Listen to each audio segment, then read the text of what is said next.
Oh, mais les pantalons, ça a été long, dans les années 60. Oh, c'était pas tout de suite, les pantalons. On n'avait pas le droit de mettre de pantalons, alors on mettait des blouses. Ma meilleure amie, on avait 12-13 ans, elle avait un pantalon. Je l'enviais, je m'en cache pas, parce qu'on avait des hivers beaucoup plus rudes que maintenant.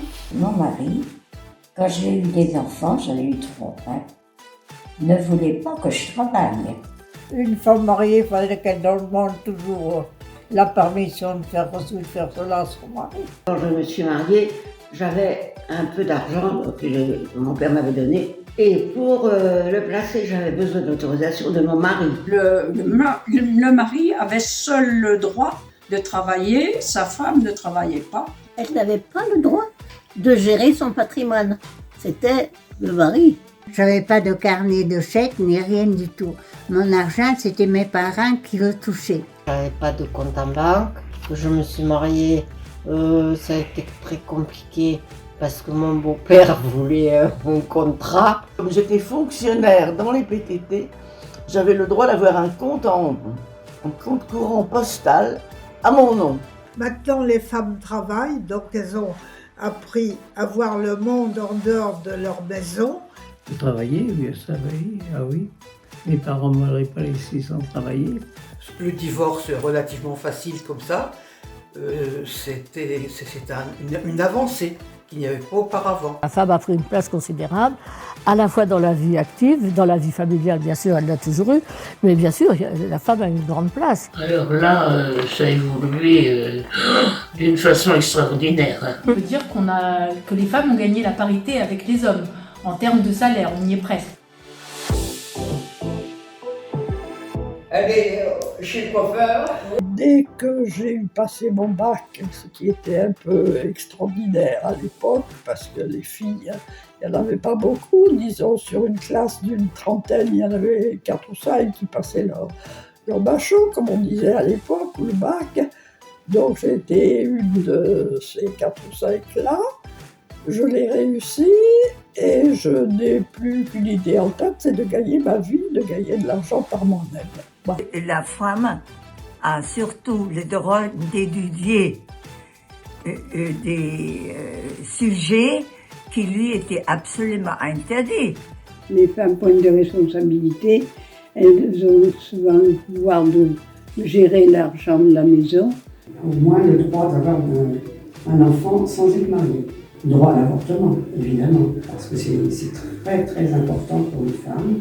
De la prise en charge par notre sécurité sociale, du remboursement à 100% des méthodes de contraception. Pour moi, ça n'a pas changé grand-chose, parce que je n'avais pas un mari contrariant ni méchant.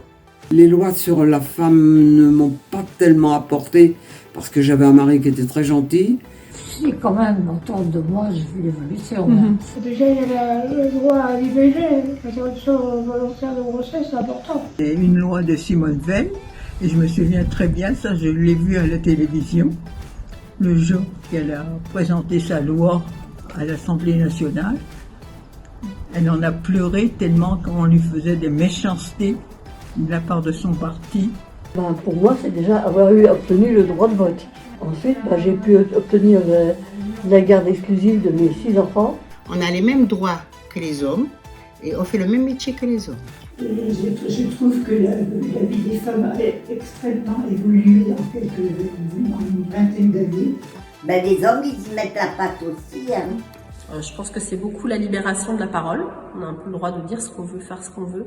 C'est vrai que depuis quelques années, on est un peu plus entendu, on va dire. Au niveau de la parité homme-femme, il y a encore du travail à faire. Parce que dans le temps, l'homme, c'était le chef.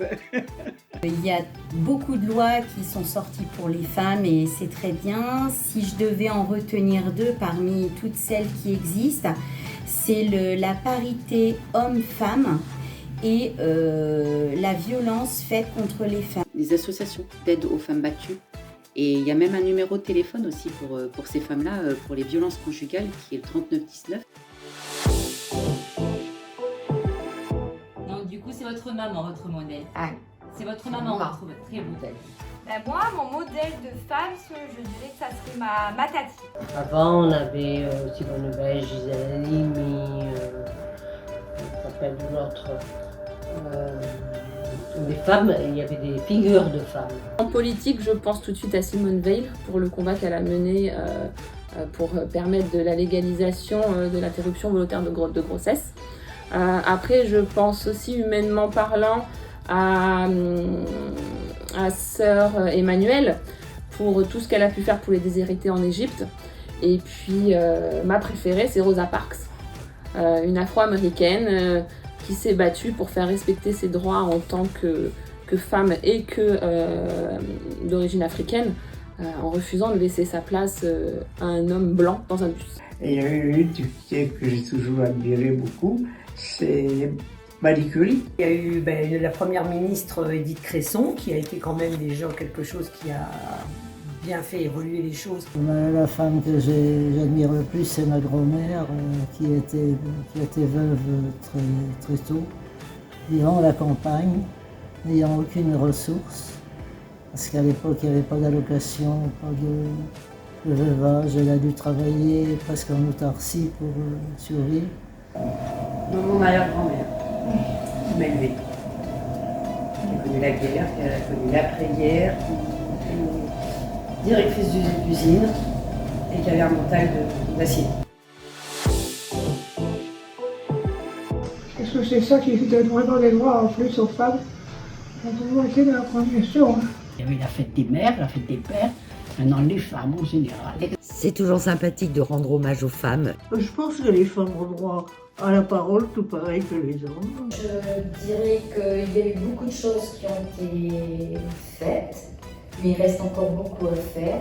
C'est important quand même d'avoir cette journée pour pouvoir revaloriser la femme, lui montrer son importance quand même dans la société, parce que c'est vrai qu'on remarque quand même beaucoup d'inégalités encore, il y a un problème d'équité entre les hommes et les femmes. Une très bonne journée, c'est la reconnaissance de tout ce qu'on a pu avoir d'avant à maintenant. Et je pense qu'il faudrait marquer le coup avec un petit geste. Ça peut être une rose, comme pour la fête des aides-soignantes. On a eu droit à une rose et c'était très bien. Et la femme, elle est libre maintenant. Elle va penser un petit peu à elle, aller à l'institut déjà de beauté pour se faire des soins. Et les jeunes, il faut leur faire confiance. Il faut faire confiance. La femme, je suis sûre, est capable de faire changer les mentalités. Il faudrait que ça dure comme ça. Encore longtemps. Encore longtemps, oui. Surtout pour les générations à venir.